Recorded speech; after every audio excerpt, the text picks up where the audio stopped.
Hello, I'm Rick Anthony, and this is Commissioner's Corner, a series of interviews produced by Radnor Studio 21 to help residents and those other parties interested in what's going on in the township better understand the actions and sometimes inactions of the Board of Commissioners and how that affects the quality of life here in Radnor Township. My guest today is Jake Abel, who is the Commissioner of the 6th Ward.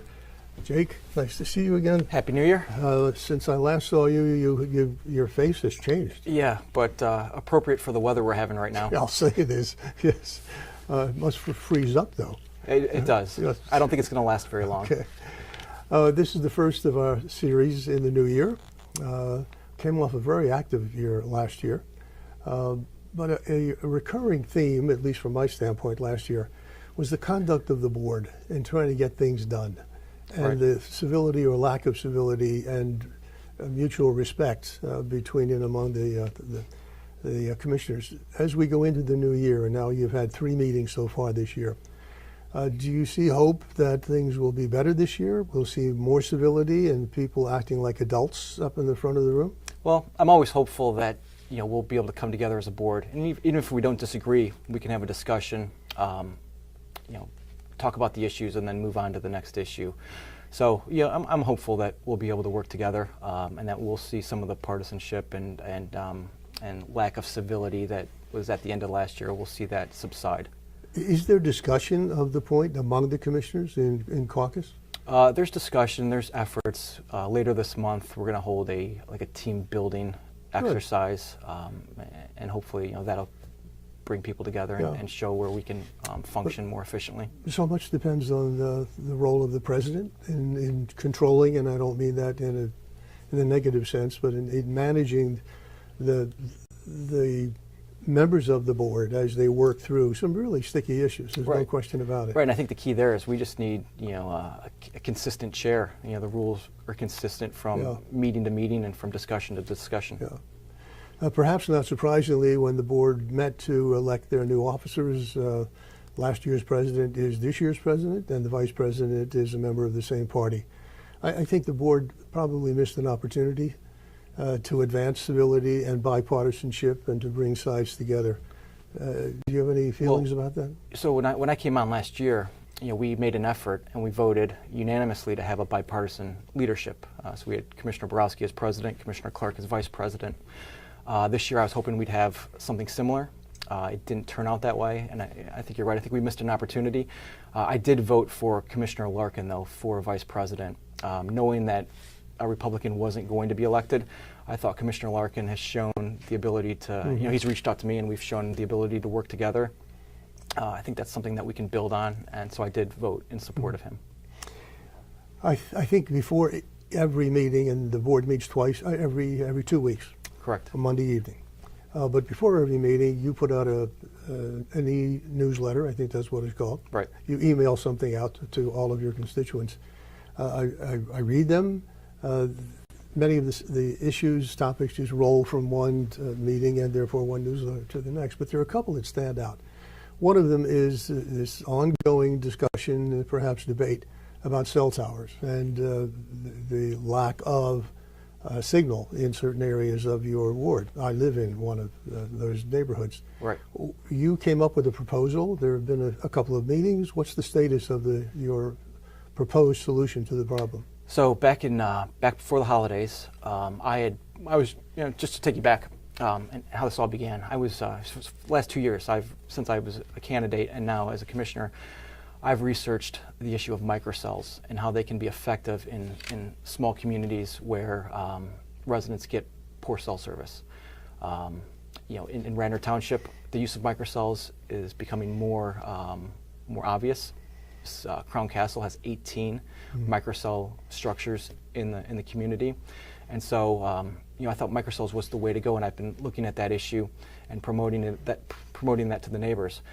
I had the opportunity a couple weeks ago to run into a representative from Crown Castle, and we got to talking. I showed them around the areas, around the Willows, the 3 neighborhoods that are in question, and they went back and put together a proposal, a rough proposal of what it would look like to put microcells in these neighborhoods and what the impact would be for the neighbors.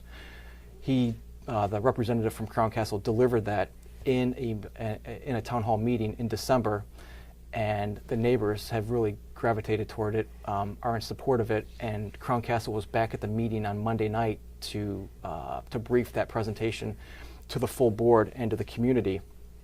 And I think it's the way to go. We know we're not getting a cell tower at the Willows. The board voted that down. We voted to ban cell towers at the Willows and to commercialize our park property. So microcells, they provide a way forward for these residents to get better cell service. And not only, it's not only a lifestyle issue, but once you put one microcell up there, regardless of carrier, the residents, when they have line of sight, will have the ability to call 911 if there's an emergency. So there is an emergency component to these. But what about the emergency situation in the Willows, in the park? Sure. Where you're in a bit of a valley there. Well, will this solve that problem? Well, on one front it will. So if you put a microcell in front of Inverary, for example, it'll give some coverage to... On Darby Paoli Road. And across to the Willows. Right.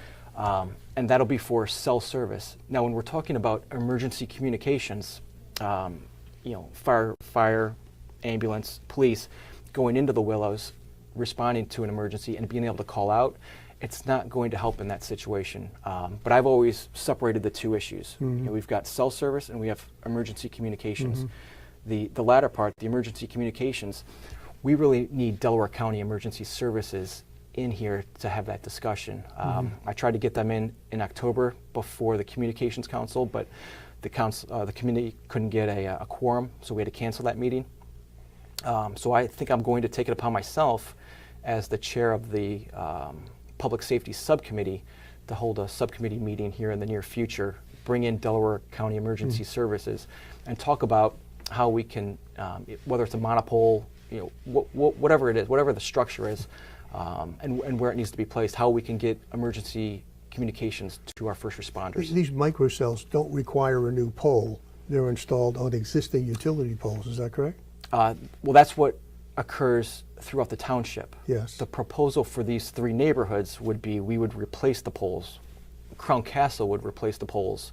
But it's not a net new pole, it's a replacement of existing utility poles. Right, so you have the 14-foot poles in these neighborhoods. Where we need to put an antenna, it'd probably be a 20-foot pole. The antenna would go on top, and the box would either be on the side or inside the pole, depending on what the residents prefer. Have you abandoned, I think one of the solutions was putting antennas in steeples of churches. Is that not a viable solution, no, at least for some people? That's an option that's still being discussed, but it's not moving forward. I've promised the residents I would present them options and what options we can move forward. Some of these residents have lived in these neighborhoods for 30-plus years and have suffered through this, and they want to see results, and I've promised them I would bring forward these options and advocate for their needs. My cell experience has been much better, and I suspect it's because of the microcell that was put on a pole right on Darby Paoli Road, Newtown Road and Darby Paoli Road. I wasn't even aware that it was there, therefore I had no idea what was accounting for the improved service, but I guess that's a direct result of that installation, I guess. Well, I'm not an expert in this field, but in my discussions with Crown Castle, they kind of walk through the network, and so they'll tell you that our township's taxed. Everybody's on their cell phones; they're using data. Yes. Once you put these microcells in, your cell phone now goes to the closest microcell, so it clears up space, for lack of a better term, for other residents. So they're able, if we're able to get these microcells in these three neighborhoods, it's going to help out other areas because not everybody's going to be on this. Well, it's better. It would be better than it is now, and maybe 2 years from now there'll be other technology that is even better than that. I'm sure it will be the case because it continues to evolve and improve. The other hot issue in your ward, 6th Ward, has been the Willows. You mentioned it earlier in connection with the cell towers. There was a report that was supposed to be presented at the last meeting by the trust, I guess, that was created to work with the township to restore the building and maintain the building and make it available. What's the latest on that? Well, I was under the impression that at this last meeting, the Willows Park Preserve was going to come in and talk about the plan. It didn't happen. They came in and gave an update on their board status and that they're working through some of these issues, and I guess they're now on the schedule for the second meeting in February to come back and talk about the numbers. I'll just say, up front, I've seen some of the early numbers, and they're high. So I think they're trying to bring those numbers down and present something that is something that they know is doable for the township. Was the range still somewhere between 5 million and 11 million? Those are the numbers I heard some time ago. Yeah, the numbers I saw were above that. Really? It's beyond comprehension, because it's just not possible. In my opinion, it's just not possible. Well, I don't know where the board sits on it. I would have it would be a hard sell for me, knowing how my residents feel, to authorize and vote and support something Especially more than the 1.7 we already put forward. Well, we raised taxes, maybe not much, but we raised taxes in the township. Right. And now to bring this in as well, for what many people will consider to be a luxury, favoring only one part of the township. Well, at least that would be the argument. Well, I guess we have to wait and see. I still say I wish they'd go back to Sarah's proposal. It's so much less expensive and makes so much more sense than trying to restore that building and maintain it. But that's an argument. Well, let's see what they come back with on February. I think it's 25th. Yeah. And I like the people who are behind it. I applaud them for what they've tried to do, because they worked very, very hard. But I don't see how they're going to be able to pull it off. And the township will not, should not, cannot come up with another dollar more than the 1.8. I think the township is committed. Yeah. Well, I mean, if it's more than that and they're asking for more, it'll go into the pot of all the other projects that we're going to have to work through this year. Yep. This year for the board is going to be all about the budget and trying to figure out where our priorities are and set up future boards for Are you success. making progress in the ward with the flooding problem? Well, we had the more rains last week, and if you drove down South Devon, that water poured out of the West Wing Preserve for the next 24 to 48 hours. And then it froze over, creating even So more dangerous conditions. Yeah. It just reiterates the importance that the board passed funding to go out and do a study at the West Wing Preserve. We just need Meliora to put that as one of its priorities and get us some options back, because we need to do work there. Well, that problem's going to be with us for a long time, not only with this winter, with freezing and so on, but as we head into the spring, we'll probably have a wet spring, as we did last year. And I don't know if my colleagues realize this, but on Monday night, they voted to remove 26 trees from the West Wing Preserve that were deemed threats. Yes. You take 26 trees out, those trees are also helping out with stormwater management. Sure. So the problem's not going to get better in the near term. Why did they do that? Were they diseased? The arborist, and I'm not going to argue with the arborist's determination, but said that they were in a state of decline. Okay. And I'll agree some of those around the resident's home there on Conestoga probably should be taken down, but there were trees back into the wetlands that I just couldn't see taking down, and so I had to vote against it. If you're going to say that those trees are a threat to people walking out there, I would say that the 6 feet of water that they'd have to walk through is a bigger threat. Yeah. I don't know if you've heard from other people about this, Jake, but potholes. I mean, they're seasonal, but there is one on Darby Paoli Road that is it's right on the edge of the road, and it is cavernous. I mean, you hit it, and you really hit it. It's even worse when it rains, because you can't see it. You don't know what's there. But I swear to God, it's got to be at least a foot deep. Yeah, now, is that the township's responsibility, or is that a state road? PennDOT. I think the township would address the Darby Paoli. If it's on Newtown Road, then it's going to be well, no, that's a mess. Are they going to repave that? They're supposed to, at least the area that they're working in. Well, that's the whole stretch, for the most part. And they'd be responsible for repaving it. They should. Well, they're patching it now, and they've got those plates. Yeah, I think they're still doing work on the road. So what is that? Is that sewer lines? I believe so. I haven't looked into that project. I know I've had neighbors reach out to me, and I've just made sure that it's going to be addressed. Well, I'm sure as we continue to have these meetings, there'll be plenty to talk about. Hopefully, you'll be able to report on progress being made on some of these issues. They don't get bogged down. And just go back on the potholes and the street conditions.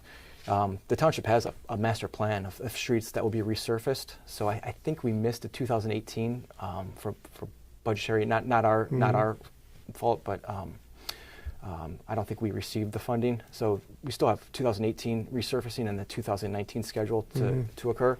So some of these streets that are problems now will be addressed. And the township, I know I continue to talk to the township about it, and I'm sure my colleagues do as well. In the meantime, there is this cavernous hole on Darby Pay I'll make Road. sure I'll bring it up. You can get lost in it, and it's just going to get worse. Okay. At any rate, as always, thank you very much for coming on. Thanks for having me. Best of luck. How can people reach you? They can go. I have a Facebook page, Jake Abel, Ward 6. They can reach me on Twitter, and you can go to the township website and find my contact information there. Okay. We'll be watching. Thank you. Thanks again. Until next time, this is Commissioner's Corner. My guest today has been Jake Abel, Commissioner of the 6th Ward. Take very good care of yourselves and watch that pothole on Darby Paoli Road.